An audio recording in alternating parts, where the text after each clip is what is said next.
There is an emotion we have been taught to fear more than any other. It is a flash of heat in the chest, a tightening in the jaw, a silent scream that gets caught in the throat. It is anger. And the moment you feel it, another voice rushes in, cold and sharp. The voice of shame. It whispers, "You are overreacting. You are being difficult. You are not a good person." And so you learn to swallow the fire. You become an expert at burying it alive. But what if that fire was never the enemy? What if your anger is not a sign of your brokenness, but the clearest sign of your own life force fighting to protect you?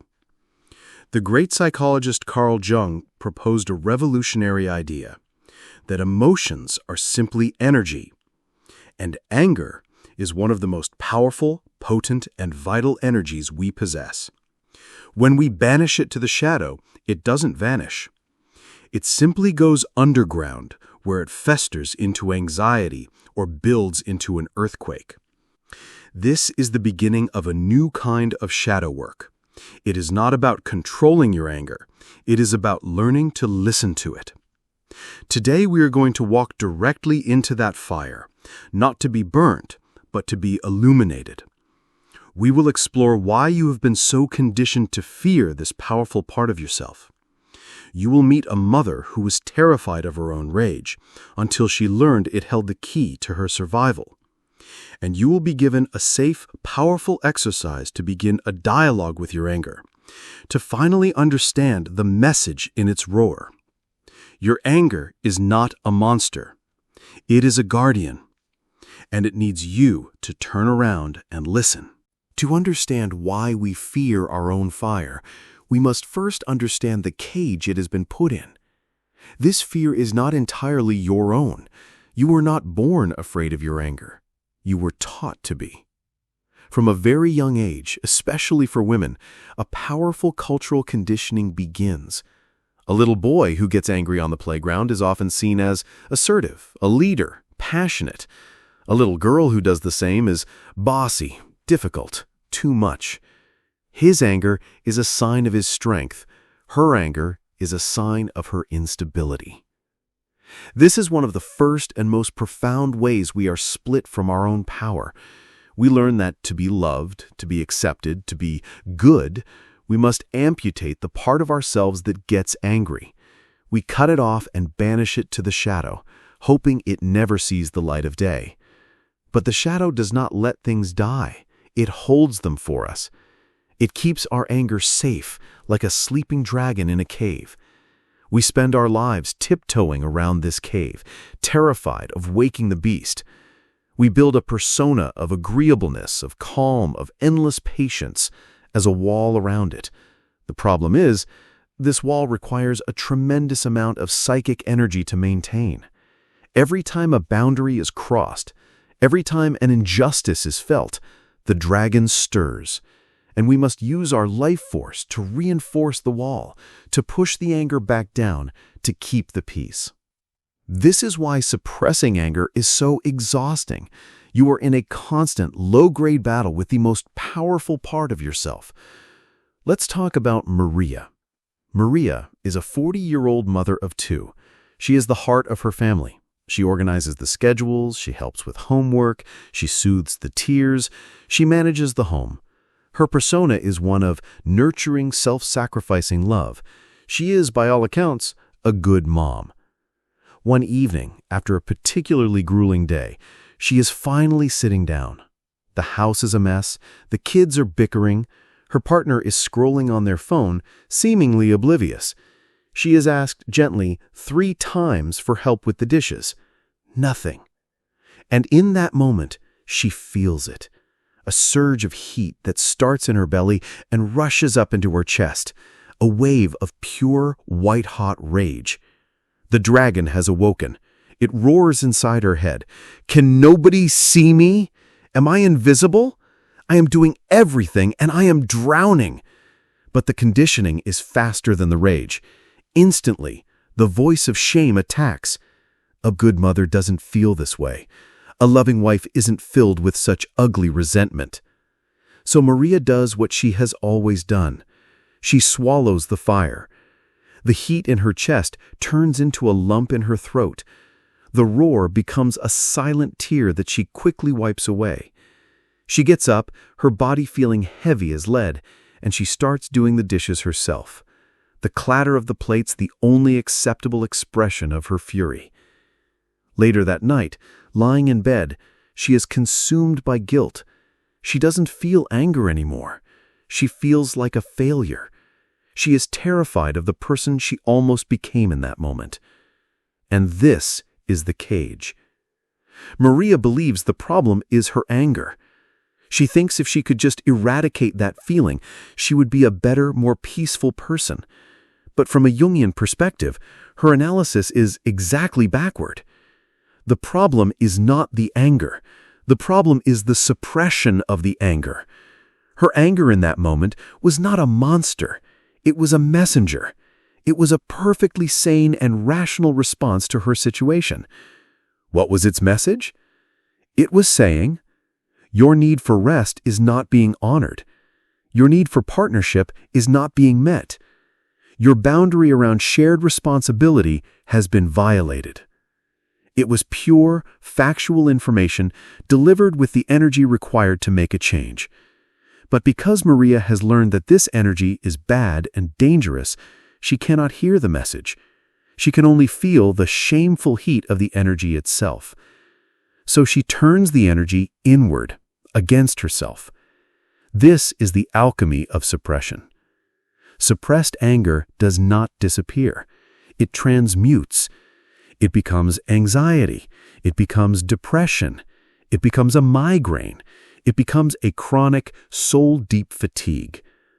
Maria's terror is not of the anger itself, but of its potential to shatter her persona as the good mom.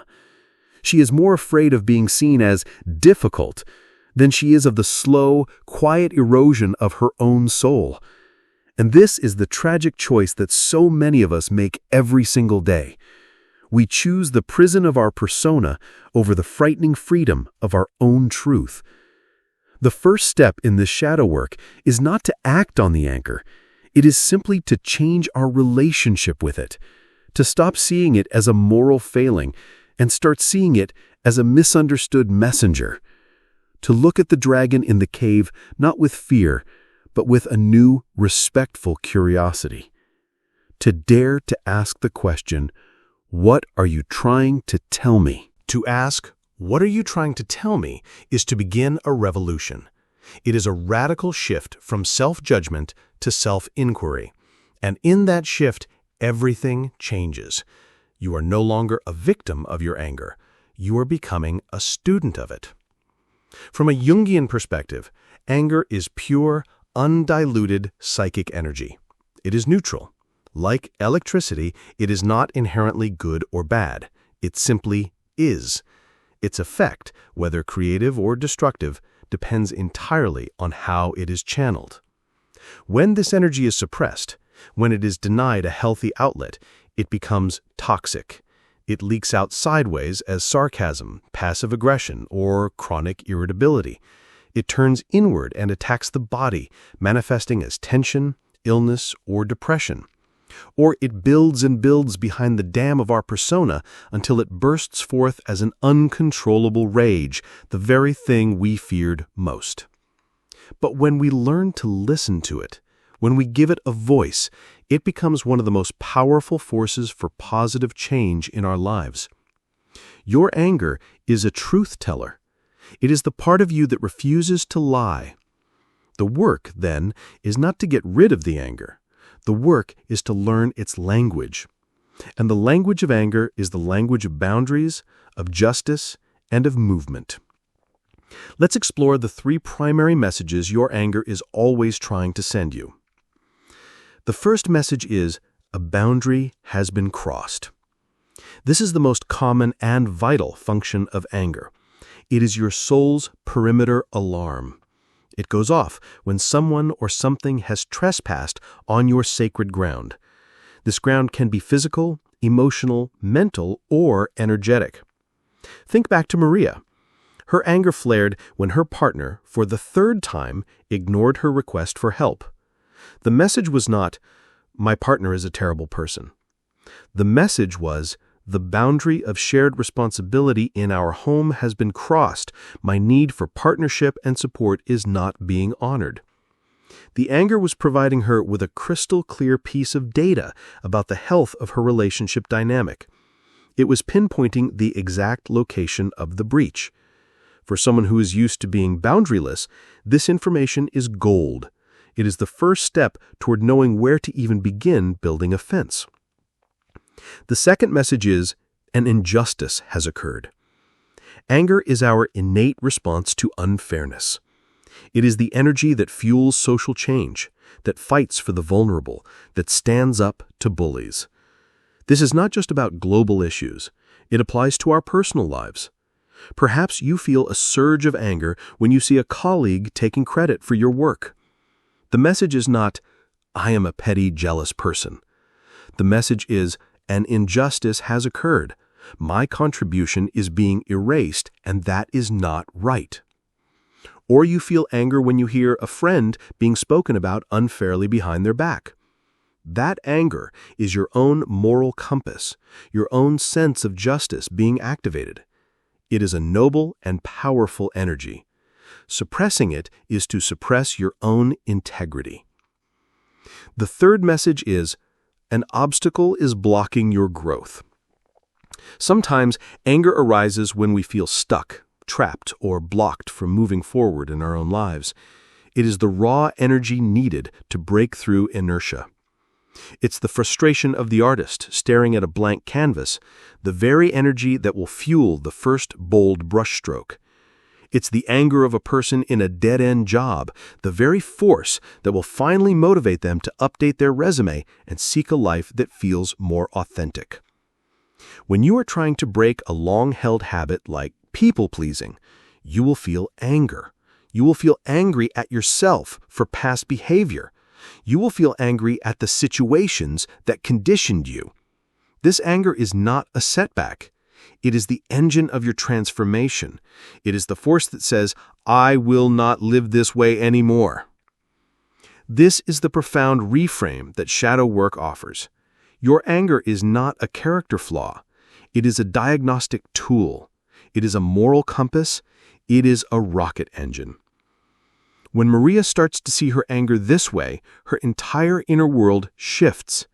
Instead of being terrified of the dragon in the cave, she becomes a dragon tamer. She recognizes that the roar she felt was not a sign of her being a bad mom, but a sign that the good mom persona was no longer a sustainable way for her to live. The anger was a signal from her deeper, wiser self, calling her toward a more whole, more authentic way of being a mother and a partner. She realizes the anger wasn't asking her to scream at her family. It was asking her to have a calm, clear, and honest conversation. It was asking her to honor her own needs for rest and support. It was asking her to stop abandoning herself. This is the gift hidden inside the forbidden emotion, the gift of clarity, the gift of self-respect, the gift of motivation. By turning toward our anger with curiosity instead of fear, we begin a process of integration. We are taking the raw, powerful, and previously feared energy of the shadow and bringing it into the service of our conscious, whole self. We are not just calming the storm, we are learning how to harness the lightning. And the first step in harnessing this lightning is to build a safe container, a sacred space where you can finally listen to its message without fear of being consumed. The theory is liberating, but the practice is what sets you free. How do we begin this sacred dialogue with an energy we have spent our lives trying to silence? How do we approach the dragon in the cave without getting burned? We do not walk in demanding answers. We walk in with an offering of respect and a willingness to listen. The following exercise is a safe, private ritual. It is a container you create for yourself to finally meet your anger face to face, not as an enemy, but as an oracle. I call it a dialogue with fire. I invite you to try this the next time you feel that familiar heat rising, or even when you reflect on a moment of anger from the past. You do not need a lot of time. 5 minutes is enough. The first step is to find a safe space. This is crucial. When the anger rises, do not try to process it in the middle of the conflict. Excuse yourself. Go to the bathroom, step into your car, or simply turn away in your chair. The goal is to remove yourself from the external trigger so you can tune into the internal message. Take 3 deep, slow breaths. Your only job in this moment is to not suppress the feeling. Just allow it to be there, like a storm cloud in your inner sky. You are the sky, not the storm. You are the observer. The second step is to personify your anger. Close your eyes, and in your mind's eye, ask your anger to show you its form. What does it look like? Let the first image that comes to mind be the right one. No judgment. Is it a roaring bonfire? Is it a wounded, snarling wolf? Is it a small child, red-faced and screaming, stomping their feet? Or is it a silent, armored warrior with a sword drawn? The form your anger takes holds profound information. A bonfire wants to burn away what is no longer needed. A wounded wolf is protecting its pain. A screaming child feels unheard. An armored warrior is defending a sacred principle. Simply by giving your anger a face, you have already changed your relationship to it. It is no longer a vague, terrifying sensation. It is now a specific character in your inner world, a character you can have a conversation with. The third and most important step is to ask the 3 sacred questions. You can say these questions aloud in your safe space or write them down in a journal.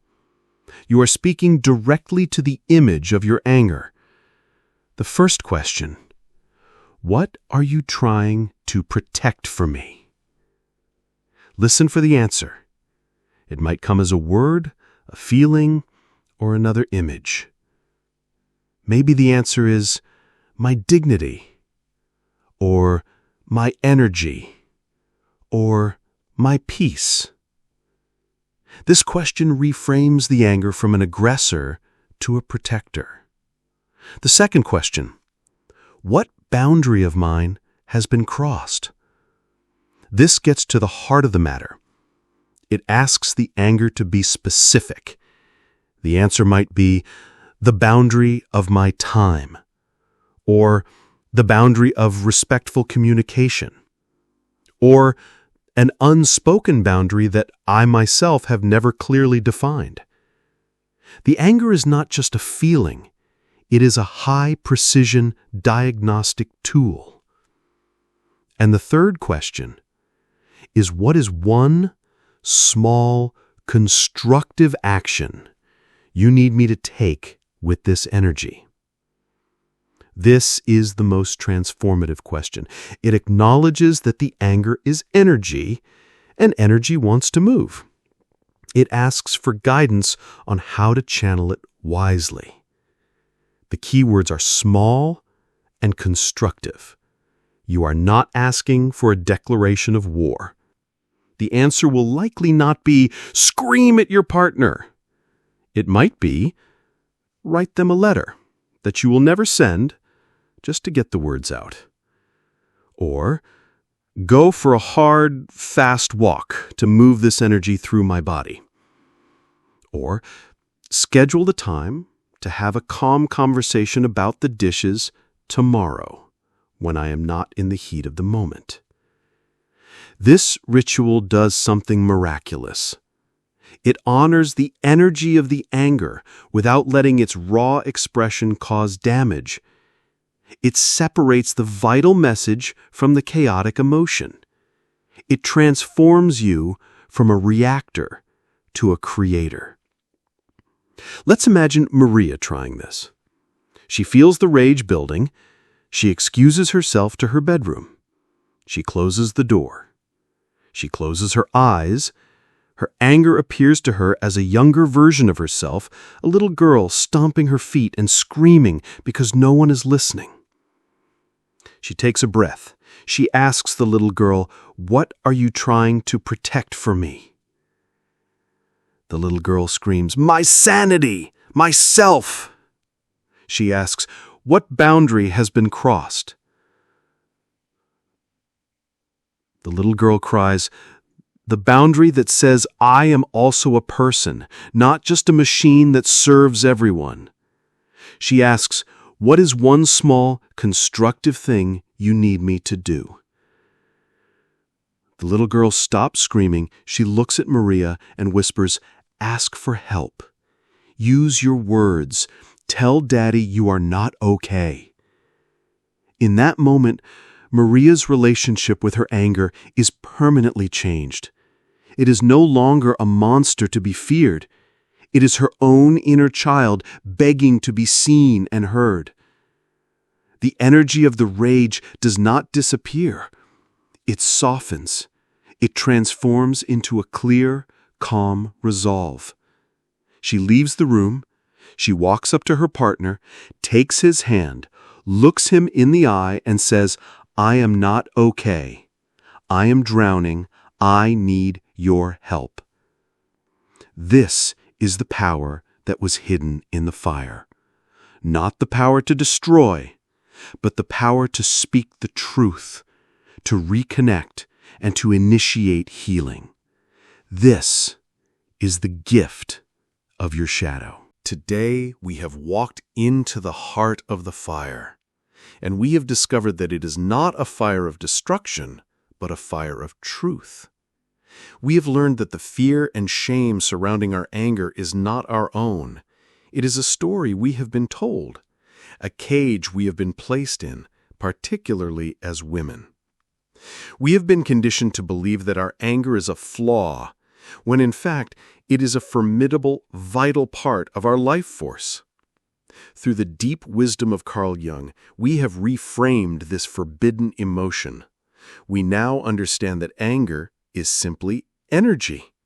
It is a messenger from our shadow, a loyal guardian whose sole purpose is to protect us.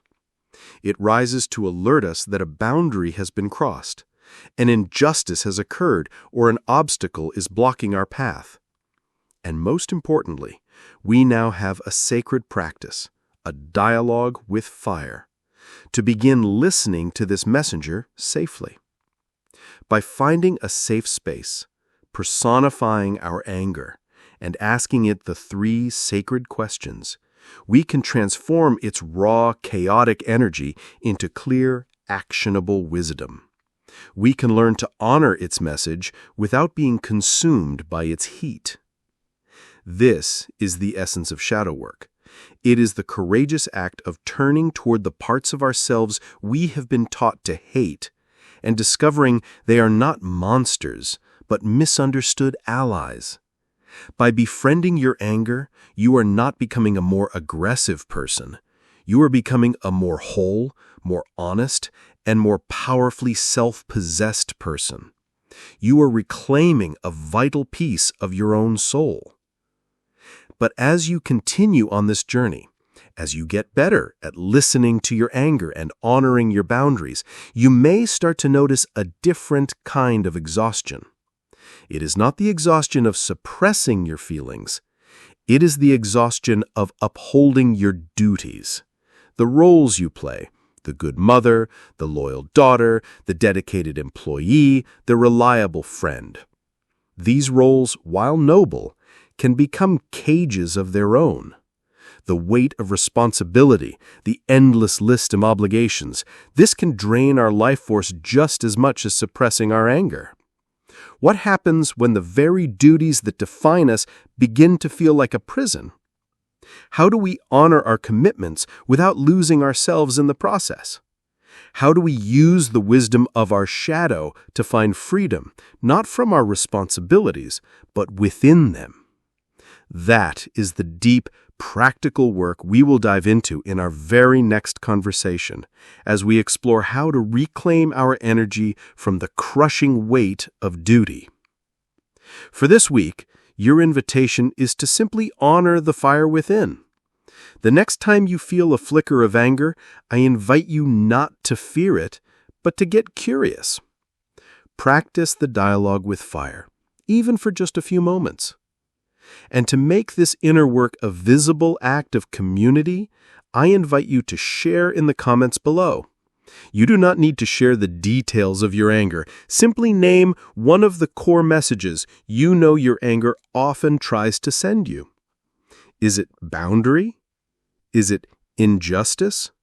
Or is it change? By naming the message, you validate its wisdom. You signal to yourself and to this community that you are ready to listen. You are ready to learn from the light of your own sacred fire. Your journey to wholeness is deepening.